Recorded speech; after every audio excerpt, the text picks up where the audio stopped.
उत्तम सर्वोत्तम लोग, क्योंकि भगवान ने जितने भी अवतार लिए हैं वो सब पृथ्वी के ऊपर ही लिए। तो नारद जानना चाहते थे कि ऐसा इस पृथ्वी के ऊपर क्या है कि भगवान बार बार बाध्य हो रहे हैं। लेकिन नारद जी ने आने में कुछ देर कर दी महाराज। अब पृथ्वी लोक वो नहीं रहा, अब तो कली आ गया है।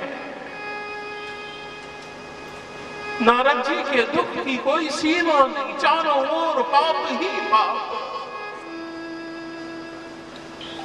इतना असत्य, इतना पाप, इतना व्यभिचार,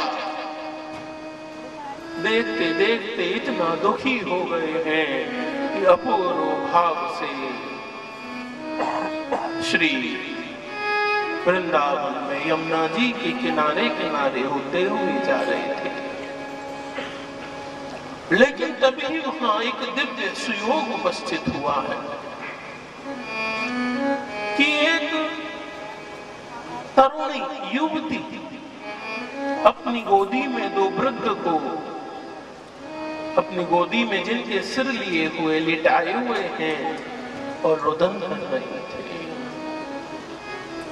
तभी नारद जी महाराज वहां से निकले और जैसे ही उस देवी की दृष्टि नारद जी के ऊपर पड़ी, देवी चिल्ला उठी, हे भो भो साधु क्षण दृष्टि चिंता नव विनाशे। भो भो साधु, एक क्षण ठहर जाओ, एक क्षण ठहर जाओ, अभी मैं कष्ट में हूं, मुझे कोई समाधान नहीं मिल रहा है। और उस समय आपका दर्शन, बोले निश्चित रूप से मेरे ऊपर भगवान की कृपा हुई है, एक क्षण ठहर जाओ बस खाली। नारद ने कहा, देवी आप कौन हैं? अपना परिचय दे, आप कहां से आई हैं? और ये गोदी में आपके दोनों ये कौन वृद्ध लेटे हुए हैं?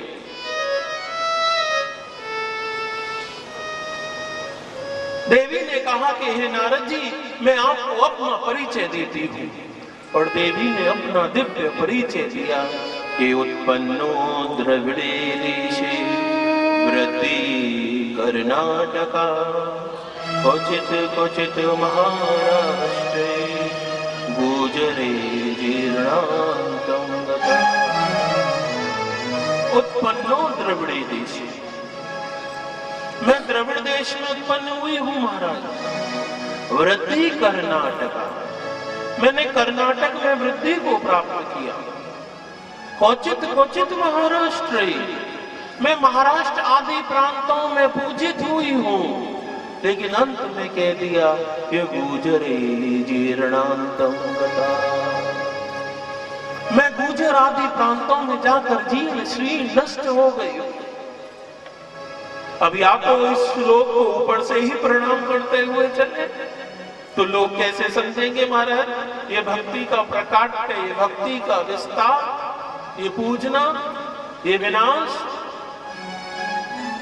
उत्पन्नो द्रविड़े देश, मैं द्रविड़ देश में उत्पन्न हुई हूं नारद जी, अर्थात द्रविड़, द्रविड़ता, कठोर से कठोर हृदय भी जब कृष्ण कथा में आता है और संत जनों के मुख चंद्रमा में से निर्गलित जब हम कृष्ण के दिव्य चरित्रों को सुनते हैं तो हमारा हृदय द्रवित हो उठता है, आंखों से हम श्रवित हो उठते हैं। और जब हमारा हृदय द्रवित हो उठता है, बोले उसी समय हृदय में भक्ति उत्पन्न हो जाती है। उत्पन्नो द्रविड़े देश, जब हम कृष्ण कथा सुने, हम आते हुए क्या हैं ये बात मायने नहीं रखती। बोले महाराज जी आपकी कथा में तो शराबी बैठते हैं, आपकी कथा में तो जुआरी बैठते हैं। और भागवत किसे कहते हैं? बोले भागवत उसे नहीं कहते जहां आकर पदार्थ बदल जाए, समझ लेना। बोले उनकी कथा में गए, उन्होंने चुटकी बजाई तो राख जमने लगी, केला उछाला तो अमरूद हो गया। तो हम आपसे प्रश्न करें कि केला उछालकर अमरूद हो भी गया तो तुम्हारा क्या भला हो गया? चुटकी बजाते ही रात झड़ने लगी तो तुम्हारा क्या कल्याण हो गया? केला अमरूद हो जाए इसका कथा से लेना देना नहीं है, इसका जादूगरी से तो मतलब हो सकता है। इसलिए श्रीमद् भागवत क्या है? बोले जहां जाकर पदार्थ ना बदले जाए, बोले जहां जाकर जीव की प्रकृति बदल जाए। हम आते समय चाहे जुआरी हो, हम आते चले समय चाहे शराबी, व्यभिचारी, अनाचारी, दुष्ट, धूर्त, कामी, हम कोई भी क्यों ना हो, लेकिन जब हम कृष्ण कथा सुनकर जाएं तो हम आते समय कुछ भी क्यों ना हो, लेकिन हम जब कृष्ण कथा सुन के जाएं तो राधा गोविंद के चरणों के दास हो जाएं, हम भगवान के भक्त हो जाएं, हम भगवान के प्रति हमारी वो प्रीति, वो आनंद प्राप्त हो जाती है। इसलिए उत्पन्नो द्रविड़ी देशी। आगे बोले वृद्धि कर्नाटका। कर्नाटक अर्थात संस्कृत में कर्नाटक किसे कहते हैं? बोले संस्कृत में कर्नाटक कहते हैं अपने कानों को। वृद्धि कर्नाटका अर्थात जब हम कृष्ण कथा सुनते हैं, राम कथा सुनते हैं, शिव पुराण सुनते हैं, तो कानों के द्वारा वो कथा हमारे हृदय में जाती है, तो हमारी भक्ति को बल प्राप्त होता है। आगे कह दिया क्वचित क्वचित महाराष्ट्र।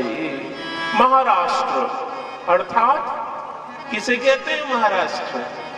बोले दो कान, दो आंख, दो हाथ, दो पैर, हसन, दसन, विलोकन, उड्यापन, बोले ये है महाराष्ट्र।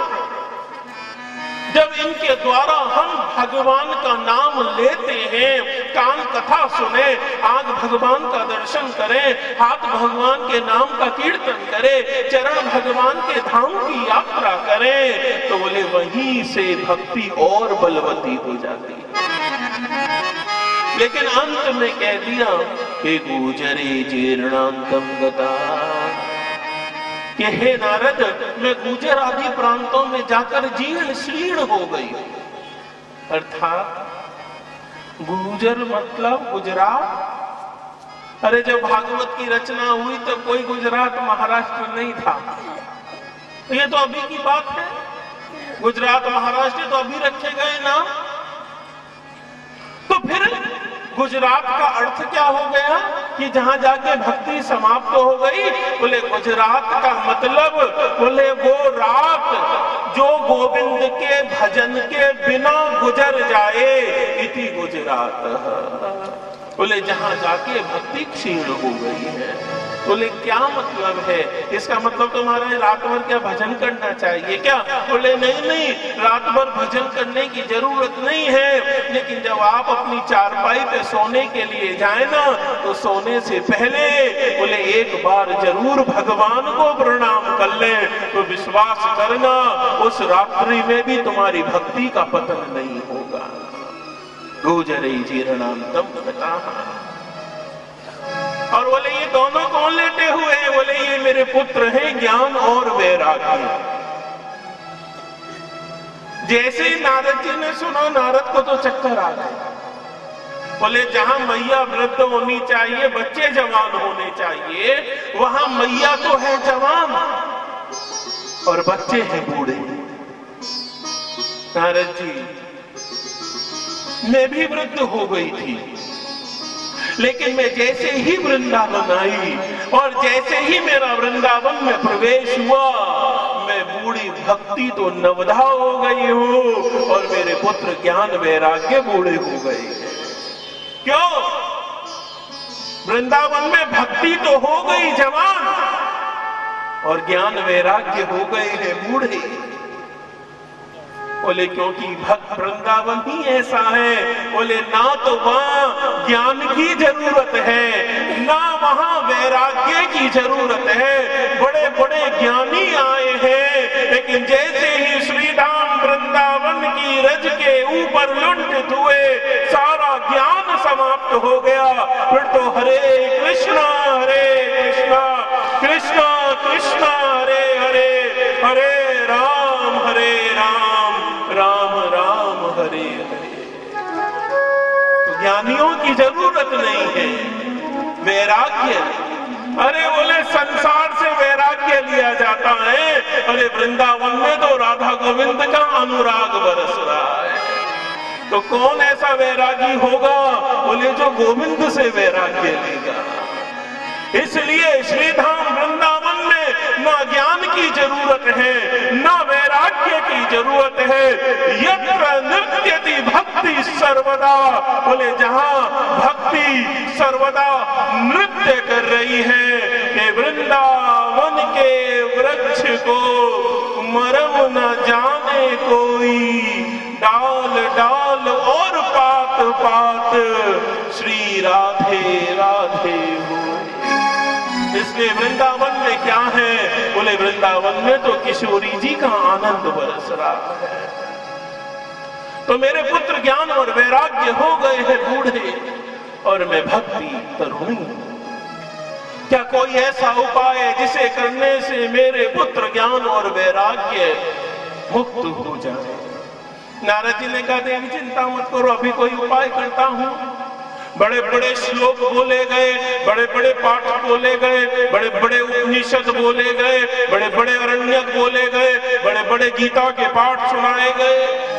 ज्ञान और वैराग्य थोड़ी हिम्मत करके उठते, लेकिन पुनर्भी मूर्छित होकर धड़ाम से गिर पड़ते हैं।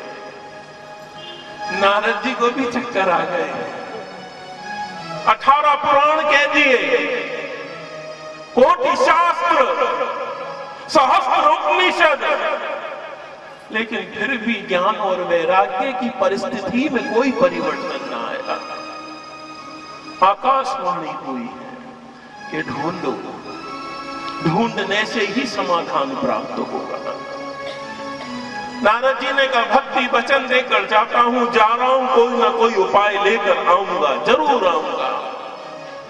नारद जी ने सब जगह उपाय पूछा कि आप कोई ऐसा उपाय जानते हो कि जिसे करने से भक्ति के पुत्र ज्ञान और वैराग्य मुक्त हो जाएं? सब हंसते थे नारद के ऊपर। अरे बोले नारद जी, जो उपाय आप ना ढूंढ पाए, और आप भी छोड़ो, जो उपाय साक्षात मैया भक्ति ना ढूंढ पाई, वो उपाय हम क्या बता सकते हैं? और नारद जी महाराज दुखी होकर अपूर्व भाव से बद्रिका आश्रम जा पहुंचे, जहां पर विराजमान 5-5 वर्ष के सनकादिक विद्यमान थे। जैसे ही नारद जी महाराज को देखा, अपने आसन से खड़े हो गए। नारद जी को उच्च आसन पर विद्यमान किया गया, स्वयं चरणों में बैठे हैं। हे नारद जी, बताएं, आप आने का कारण बताएं। बोले, मैं भक्ति के पुत्र ज्ञान और वैराग्य की मुक्ति हेतु आया हूं। क्या आप कोई ऐसा उपाय जानते हैं कि जिसे करने से ज्ञान और वैराग्य दोनों मुक्त हो जाए? 5-5 के हैं सनकादिक महाराज। सनकादिकों ने कहा कि हे नारद, जानते तो आप भी हो उपाय, लेकिन इस समय आप चिंता में हो, और जब जीव चिंता में होता है ना, तो समाधान सामने ही क्यों ना रखा है, वो समाधान को नहीं ढूंढ पाता है।